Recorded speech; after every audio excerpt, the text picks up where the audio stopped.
dengan kami, firman-Mu yang menyembuhkan kami, firman-Mu yang menguatkan kami. Terpujilah Tuhan, urapi setiap kami. Kami mendengar dalam nama Tuhan Yesus. Haleluya. Amin. Silakan duduk Bapak Ibu. Kita akan mendengarkan pesan-pesan sebelum kita mendengar firman Tuhan yang saya sampaikan.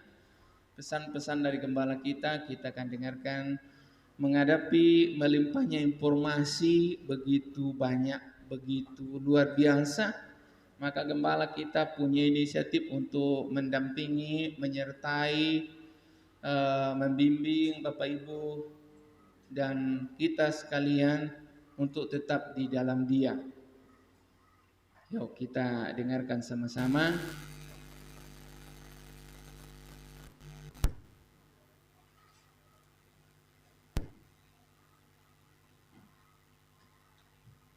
Nah, belum ada suaranya. Bersabar ya, bersabar.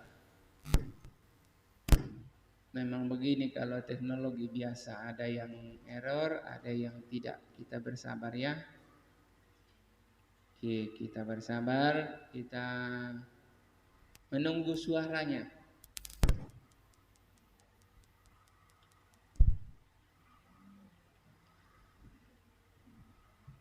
Gembala mempersiapkan kita untuk tetap di dalam Dia, bergaul dengan Tuhan seumur hidup kita. Selamat hari Minggu, kiranya Tuhan terus memimpin, menuntun, dan membimbing hidup kita.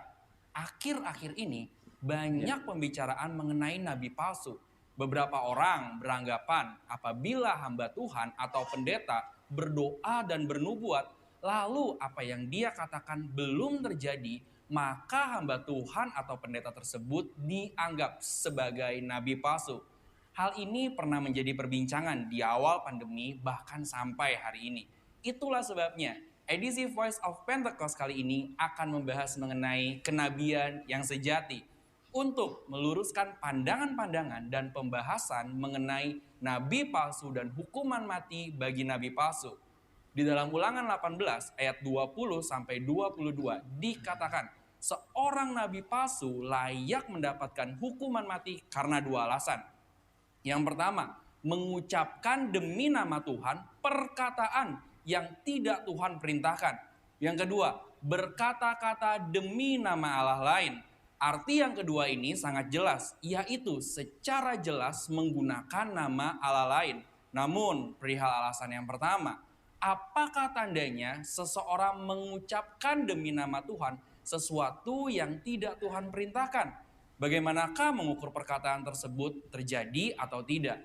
Tentu jawabannya adalah menunggu.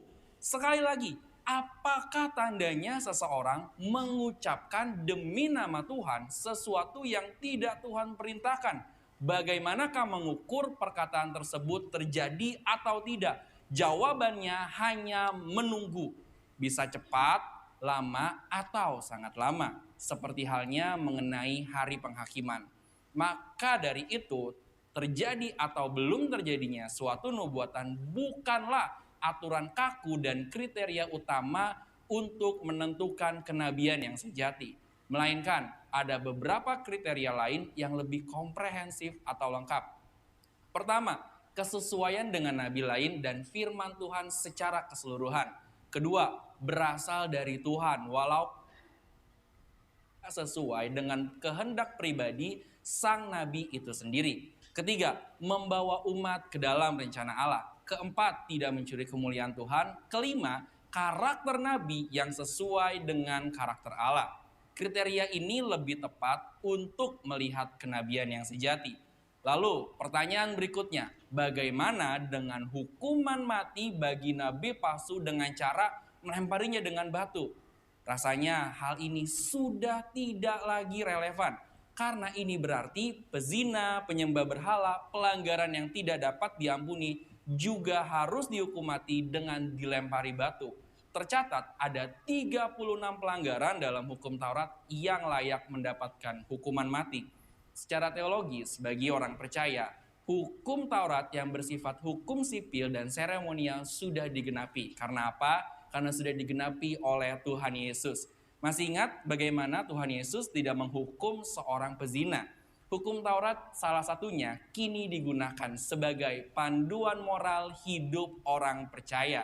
Kita tidak lagi hidup di bawah hukum Taurat, melainkan hukum Kristus. Seperti yang Paulus katakan dalam 1 Korintus 9 ayat 21, bahwa kini ia hidup di bawah hukum Kristus. Kenabian yang sejati ini penting bagi kehidupan orang percaya zaman now. Dari Ulangan 18 ayat 9 sampai 22 kita dapat menarik dua pelajaran, yaitu Tuhan masih berbicara kepada kita sampai sekarang ini, dan suara kenabian adalah karunia Allah untuk meneguhkan umatnya, sekaligus melambangkan kerinduan Allah untuk tetap dapat berkomunikasi dengan kita. Dan kita sangat bersyukur dua hal ini terjadi di gereja kita. Tuhan Yesus memberkati. Baik, Bapak Ibu, kita telah mendapatkan arahan panduan dari gereja kita. Kita akan lihat bersama-sama bagaimana hari-hari ini kita tetap bergumul, bergaul karib dengan Roh Kudus. Mari kita lihat sama-sama dari Kisah Rasul pasal 1 ayat yang keempat sampai ayat ke-8. Bapak Ibu bisa melihatnya, menemukan di gadget Bapak Ibu, di Alkitab Bapak Ibu, dan kita membaca bersama-sama.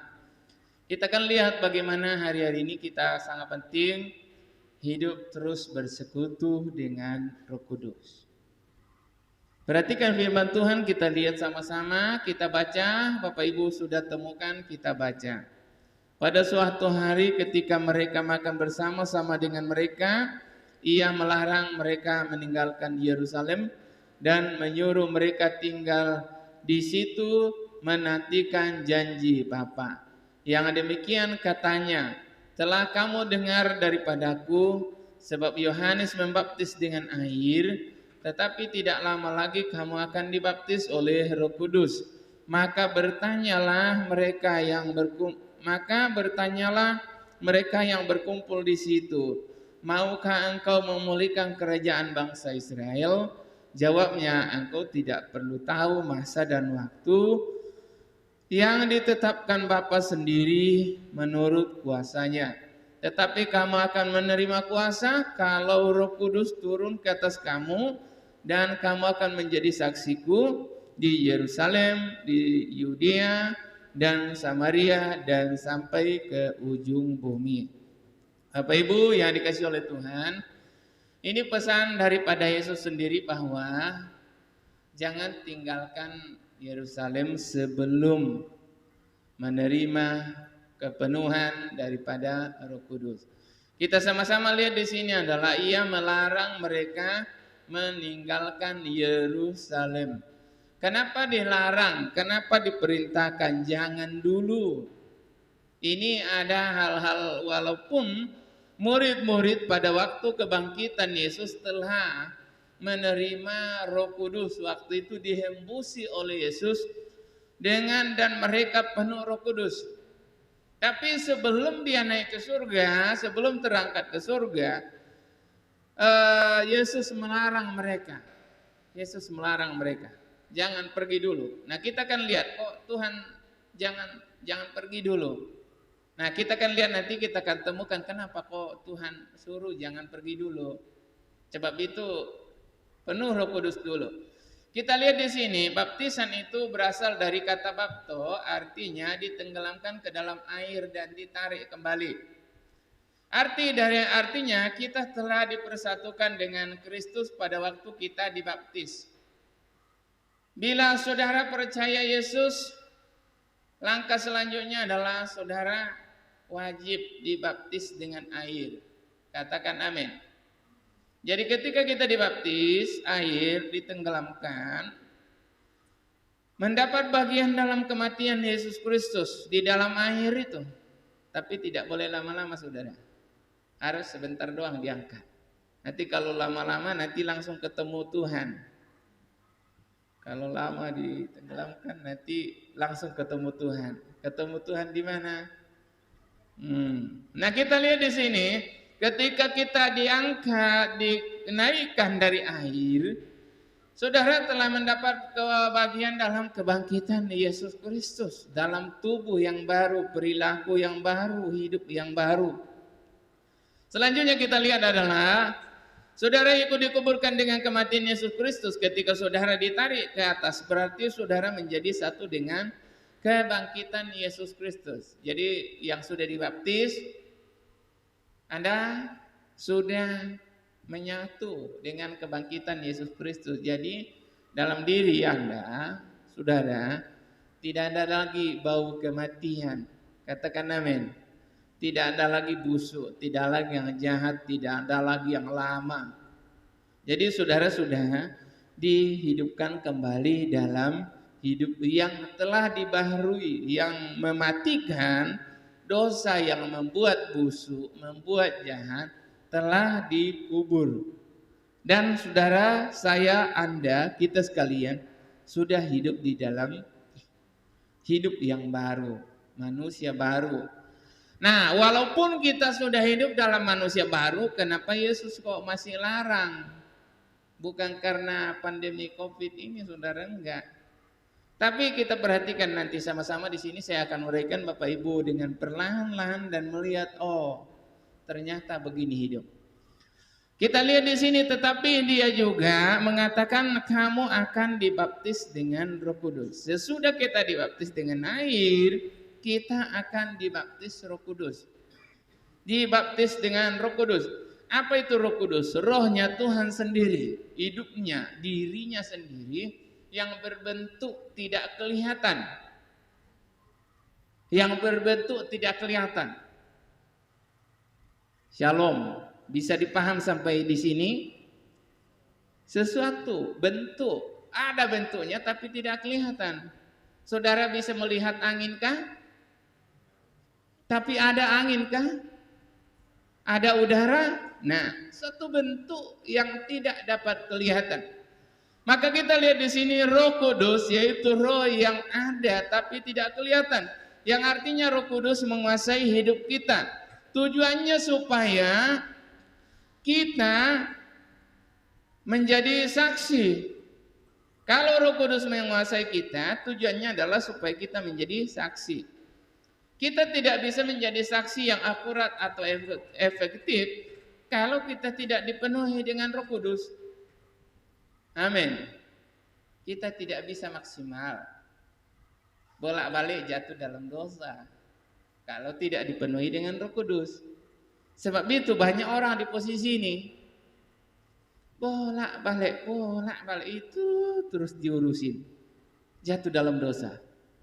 Berbuat jahat. Berbuat daging. Tinggalkan Tuhan. Ini terus. Maka orang-orang model kayak gitu selalu jatuh dalam banyak hal.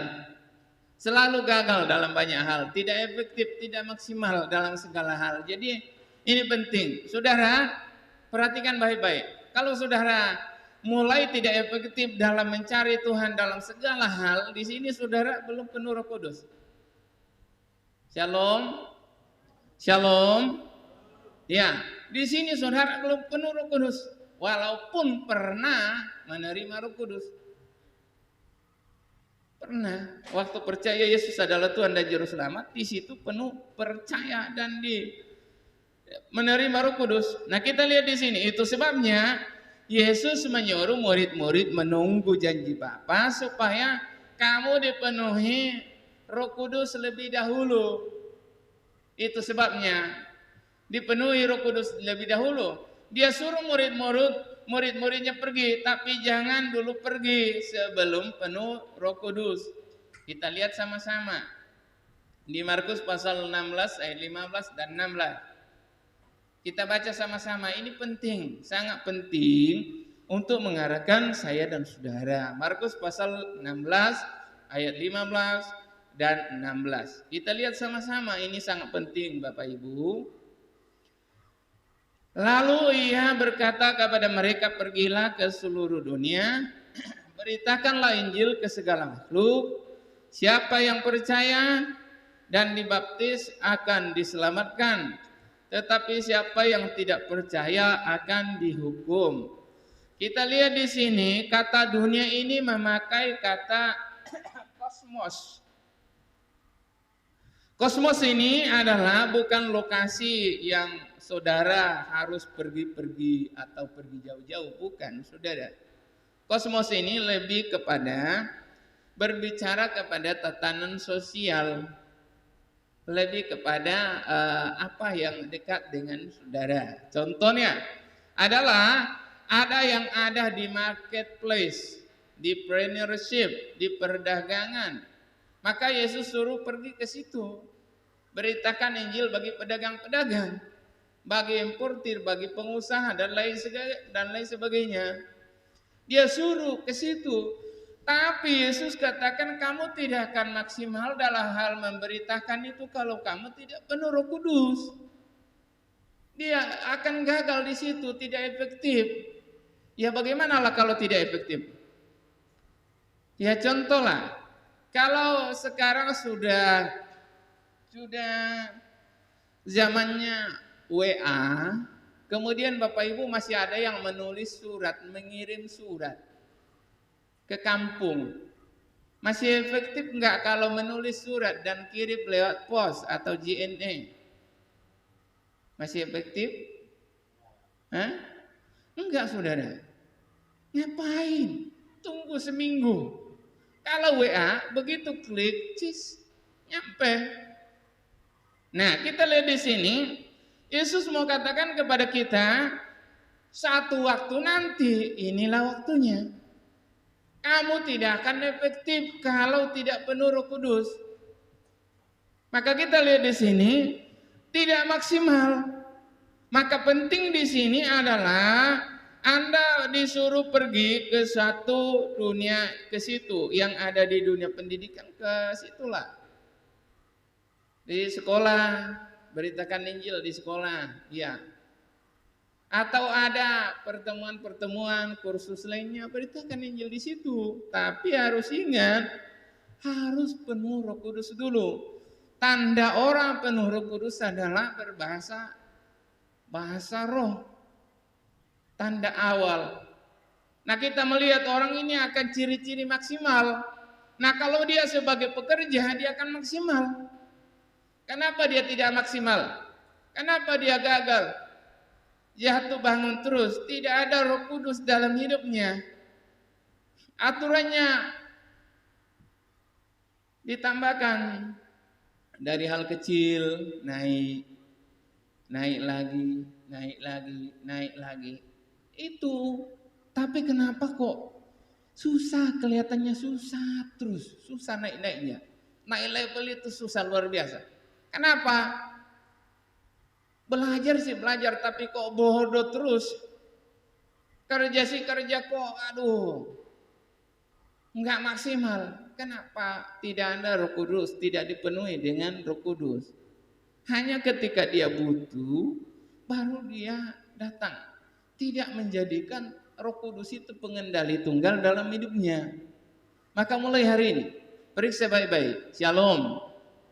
Shalom Bapak Ibu. Periksa baik-baik.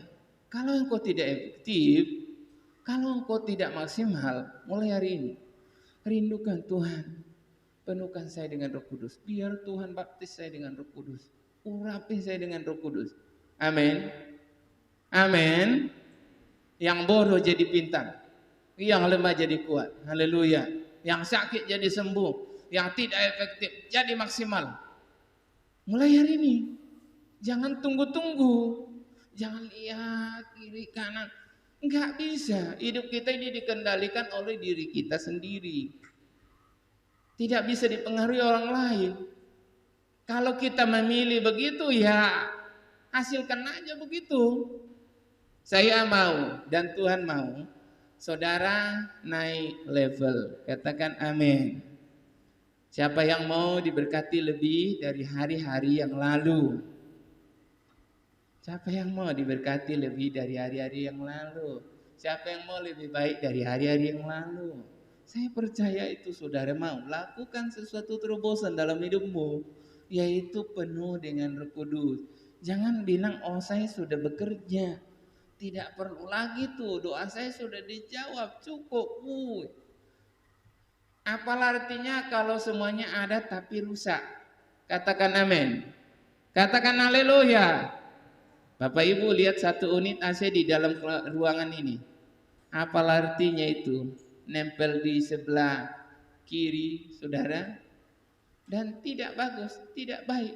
Apa artinya? Umur kita tua, aturnya produktif. Tapi kita gagal melulu. Apa artinya? Sebab itu kita lihat di sini sangat penting. Yang kita perhatikan di sini adalah kalau Anda di seni, ya belajar di seni. Di situ maksimal, beritakan Injil di tim itu. Berkarya di situ. Katakan amin. Harus di situ, jangan nanti loncat sana sini boleh, dikasih karunia banyak talenta boleh, tapi harus penuh Roh Kudus. Kalau enggak penuh Roh Kudus ya. Kalau ada yang pandai di bidang IT silakan. Ya, silakan, jangan diam, jangan tanggung, penuh Roh Kudus. Nah, kita lihat berikutnya, ini penting, maka Yesus katakan begitu. Pergi ke sana jadi saksi buat Tuhan di sana. Katakan amin. Beritakan kabar baik di sana. Bagaimana Anda memberitakan kabar baik kalau sendiri Anda gagal? Anda tidak baik. Ya, amin. Shalom. Apa yang mau diberitakan? Supaya saudara tidak terus-menerus teraniaya. Dengarin ini. Supaya saudara tidak terus-menerus teraniaya, penuhlah Roh Kudus. Minta supaya Roh Kudus itu penuhi hidup saudara. Katakan amin. Katakan haleluya. Saya mendapatkan tawaran baru lagi. Saya nggak tahu bagaimana mengerjakannya. Jadi diminta untuk mengajar di SMA Negeri Sebekasi.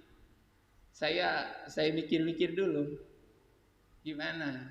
Jadi kalau kita dipenuhi Roh Kudus, Tuhan akan maksimalkan kita. Katakan amin. Katakan haleluya. Saya mikir-mikir, Bapak kan memang selesai dari pendidikan, Bapak bisa mengajar. Saya cobalah nantilah, saya belum jawab iya. Bekasi, 2 kali seminggu, semua Bekasi kabupaten, Bekasi kota, semua. Tapi saya bilang Tuhan nanti kalau Tuhan mengizinkan terjadi. Itu maksimal. Tuhan akan bawa kita pada peningkatan kalau penuh dengan Roh Kudus. Katakan amin. Katakan haleluya. Katakan amin. Iya. Mana pernah saya mikir kayak gitu. Saya dulu hanya mikir ya udah sekolah aja gitu. Yang penting saya belajar, saya tidak mau tidak belajar. Ditawarin dari wali kota Bekasi. Saya mikir gimana ya gitu ya. Tapi kalau Tuhan maksimalkan, kenapa tidak? Pasti naik level. Bapak Ibu pasti maksimal. Katakan amin. Katakan haleluya. Penuh Roh Kudus. Penuhi diri kita dengan Roh Kudus. Nah kita lihat, tapi jangan pergi sebelum kamu dipenuhi Roh Kudus. Supaya kamu punya kuasa. Katakan haleluya. Katakan haleluya. Banyak anak Tuhan yang jatuh bangun melawan dirinya sendiri dengan berbuat dosa karena tidak penuh Roh Kudus. Ayo, siapa yang suruh berbuat dosa? Shalom. Siapa yang suruh? Shalom. Siapa yang suruh berbuat dosa? Ayo. Diri sendiri, benar. Itu benar. Padahal sedang melawan diri sendiri. Aduh. Gimana itu? Melawan diri sendiri. Nah, kita lihat di sini, melawan diri sendiri, melemahkan diri sendiri karena mereka tidak penuh dengan Roh Kudus. Coba, mari mulai Bapak Ibu menjadi orang yang mensupport, menguatkan diri sendiri, mengkaryakan dirinya sendiri, maksimalkan dirinya sendiri. Katakan amin. Dengan saudara penuh Roh Kudus. Berhenti melawan dirinya sendiri. Katakan haleluya. Katakan haleluya. Shalom. Ya, berhenti hari ini. Jangan saudara, gimana lah. Saya nggak ngerti kalau contoh. Siapa yang mau ke sini? Bisa dicontohkan di sini kah? Ini aja dekat. Nih. Dah. Berdiri sini, Bapak Ibu lihat.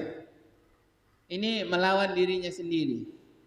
Dia mau maju, saya suruh maju, malah dia duduk. Nah, kalau saya bilang kamu maju, malah duduk.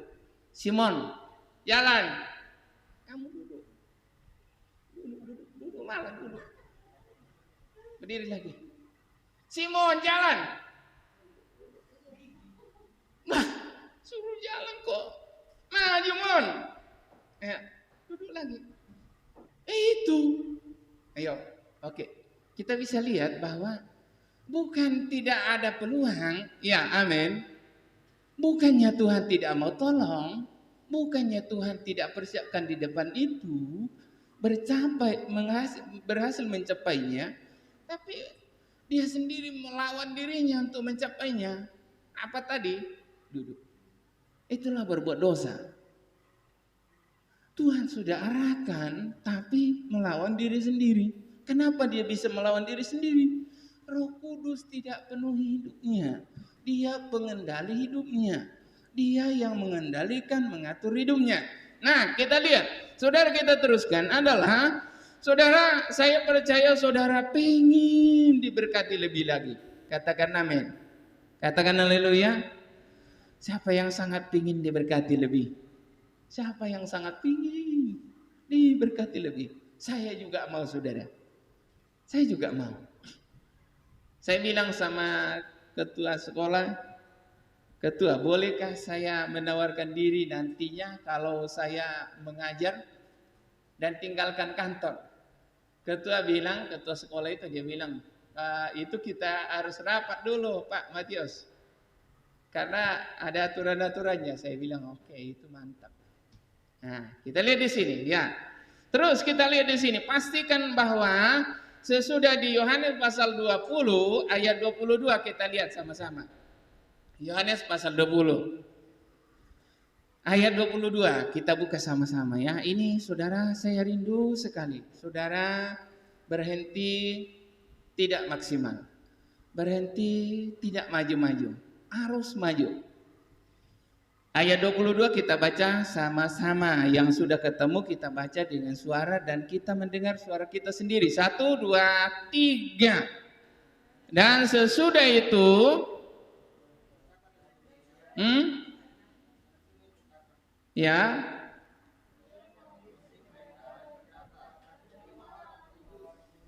sesudah itu dia menghembusi mereka dan berkata, terimalah Roh Kudus. Hari ini siap-siap Tuhan Yesus mau mengembusi saudara dengan Roh Kudus. Amin.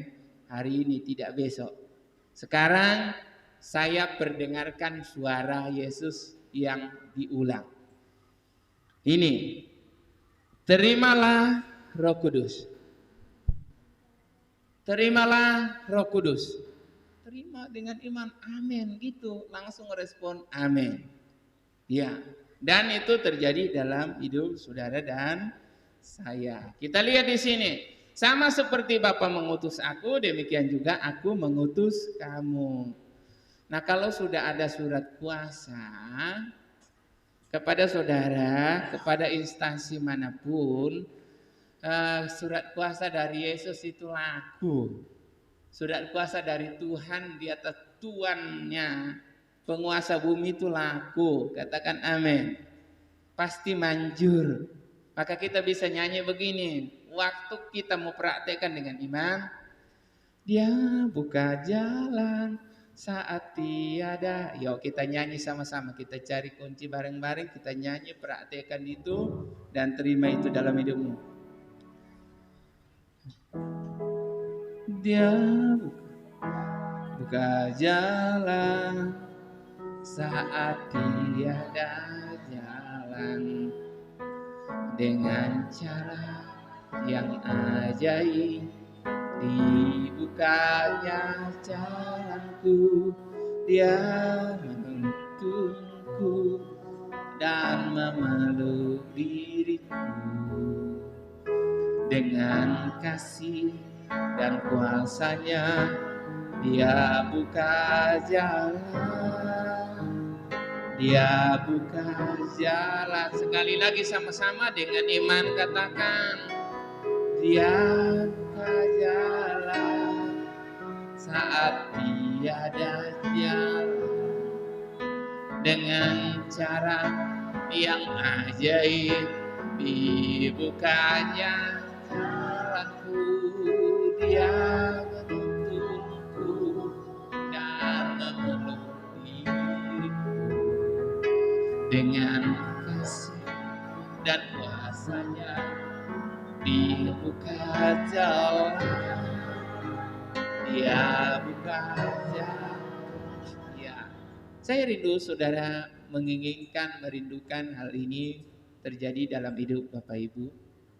Haleluya. Saya rindukan itu terjadi dalam hidupmu. Dia buka jalan di hidupmu. Dia menolong engkau.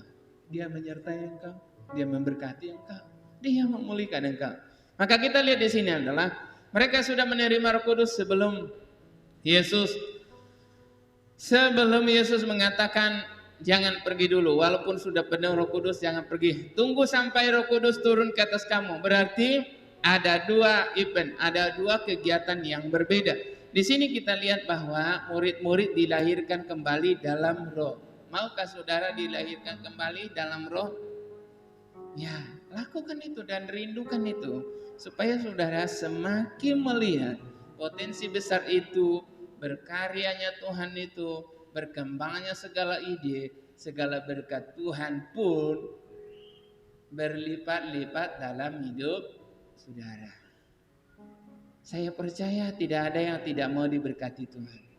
Sangat percaya bahwa setiap kita, keluarga kita, handetolan kita ingin mereka diberkati Tuhan. Terlebih kita lebih awal diberkati Tuhan. Maka kita lihat di sini contoh kita nih, contoh Bapak Ibu. Bolehkah bagikan saya air? Oh, ada air. Ya. Bapak Ibu, saya mau memberi contoh bahwa ini contoh yang sangat baik, simple buat Bapak Ibu bisa lihat bahwa pernah menerima Roh Kudus dan penuh dengan Roh Kudus. Bapak Ibu bisa melihat saya ke depan.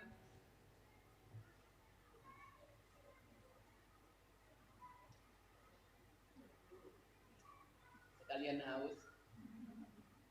Bapak Ibu melihat saya, apakah saya basah? Adakah adakah air di dalam tubuh saya, perut saya? Ada. Kita lihat di sini bahwa berbeda sekali. Kalau saya cemplung ke kolam renang, kira-kira begini, pakai jas begini lengkap, Bapak Ibu bisa melihat saya basah atau tidak? Basah kuyup malah gitu ya. Airnya itu malah masih nyangkut-nyangkut di jaket itu. Nah, itulah perbedaannya pernah menerima Roh Kudus dan penuh Roh Kudus. Penuh Roh Kudus itu seluruhnya kelihatan penuh sempurna dikendalikan oleh Roh Kudus. Kalau kita cemplung ke kolam, seluruh hidup kita itu tidak ada yang tidak basah, tidak ada pilihan, tidak ada yang seperti kodok. Cemplung ke air, keluar, tetap tidak basah kuyup, enggak. Kita ini seperti itu. Kalau penuh Roh Kudus seperti itu, seluruh hidup kita ditutup, dikendalikan oleh Roh Kudus. Maka mulai hari ini lakukan itu dalam hidup saudara dan saya. Baik. Kita akan ke bagian terakhir. Dari kepala ke kaki tidak ada yang tidak basah kalau kita tenggelam ke dalam kolam. Dan saudara bisa melihat bedanya. Banyak orang sudah terima Roh Kudus tapi Roh Kudus tidak menguasai seluruh hidupnya. Hanya disuruh di pojok, Roh Kudus di pojok. Tapi nanti kalau kepepet baru dia panggil, tolong. Ini masalah. Udah telanjur. Kenapa ya kok bisa terjadi ya? Sambil nangis-nangis. Kenapa ini bisa terjadi kok? Ini terjadi. Nah, hari-hari ini sebelum terjadi apapun dalam hidupmu, penuhlah Roh Kudus. Kalau lagi baik berkata begini, nanti dulu. Roh Kudus tunggu dulu.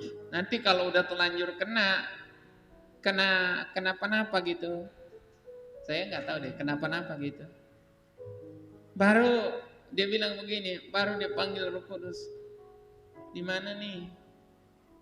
Udah terlanjur kenapa-napa nih? Di mana nih? Kenapa nih? Kenapa Tuhan tidak ingatkan saya? Udah terlanjur. Kenapa Tuhan tidak ingatkan saya? Ini saudara. Penting kita lihat. Kalau lagi sakit, baru kenapa begini? Sakit menahun, kenapa begini? Perlu baru dipanggil, kalau tidak perlu dicuekin saja Roh Kudus. Ada enggak di dalam hidupmu? Ada apa? Adakah dia menyertai hidup saudara? Saya percaya dia ada. Hanya saja kadang-kadang kita tidak aktifkan. Mari kita datang kepada Tuhan.